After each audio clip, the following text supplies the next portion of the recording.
from the unsuspecting members of social media around the world. October 25th, 2012, this is the SNM Network. Hello and welcome to the SNM Network. I'm Colin Cosell, and I'll give $5 million to the first person who puts a nipple clamp on Donald Trump's mouth. I am not kidding. Nipple clamp.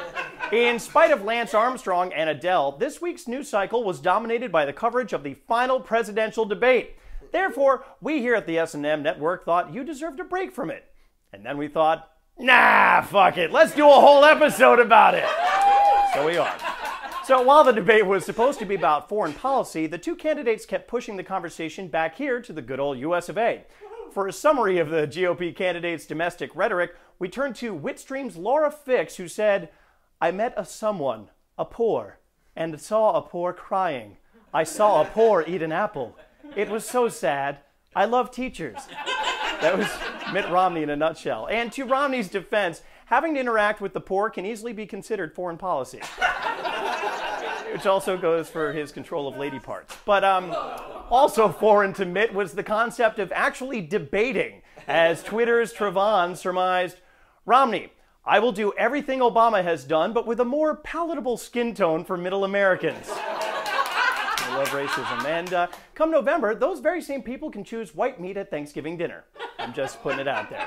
Unless, of course, they work for Univision, in which case you can bring on the bronzer. Right, Mitt? Okay. But as the debate wore on, Romney's inexperience was easier to see than skin through wet Mormon underwear. Just think about that. For example, Mitt noted how much smaller our Navy is, to which the president quipped, we also have fewer horses and bayonets.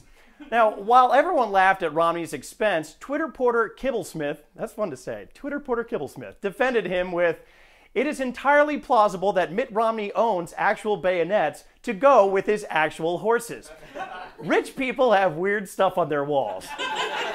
This is particularly true for Karl Rove, for instance. He has a wall covered in the pelts of every puppy and kitten he's never snacked upon. And that's just this morning. We're even told Tag Romney makes beautiful wall art by smearing caviar and unicorn tears in concentric circles. That's gross, and I like caviar. Regardless, Obama dominated the night so thoroughly that Witstream reporter Kelly Oxford offered the following advice to the president, saying, Obama should start every response to a question with, bitch please. By those standards, the president would have to close every response with, you fucking with some real OGs. Then get up, drop the mic, chest bump Snoop Dogg, smoke a blunt, and awkwardly return to the table. And when all was said and done, every news network scrambled to have that first poll available to see who won the debate. However, we're not sure which network our reporter Coasty Fish was watching when he tweeted, to vote for Obama, dial 888-IDOL-01. To vote for Romney, dial 1-888-IDOL-02. And if you're still undecided, you can vote for Roseanne Barr. Yes, she's actually running for president by dialing IDOL-03 or just by grabbing your crotch and spitting. If you're still undecided, you can dial IDOL-04 and Samuel L. Jackson will scream at you for up to 3 hours. Some extra charges may apply. But one particular poll did seem to be painfully accurate, as Witstream's Rex Hupke reports, post-debate snap poll shows 110% of voters think Ann Coulter is the human equivalent of a chupacabra's butt. Here's why this is factual. For those of you who don't know, chupacabra is the literal translation of goat sucker. So with a little bit of luck, maybe we'll find Ann Coulter stuffed on a rich person's wall for all to see. Up yours, Ann Coulter. And that's going to do it for this week's SNM Network broadcast. Be sure to tune in next week on socialnewsmedia.net to get the best gosh darn news coverage around. And if you'd like to be a reporter or contributor, follow us on Twitter and Facebook and subscribe to us on YouTube. For all of us at the SNM Network, I'm Colin Cosell reminding you to watch what you say, because we are.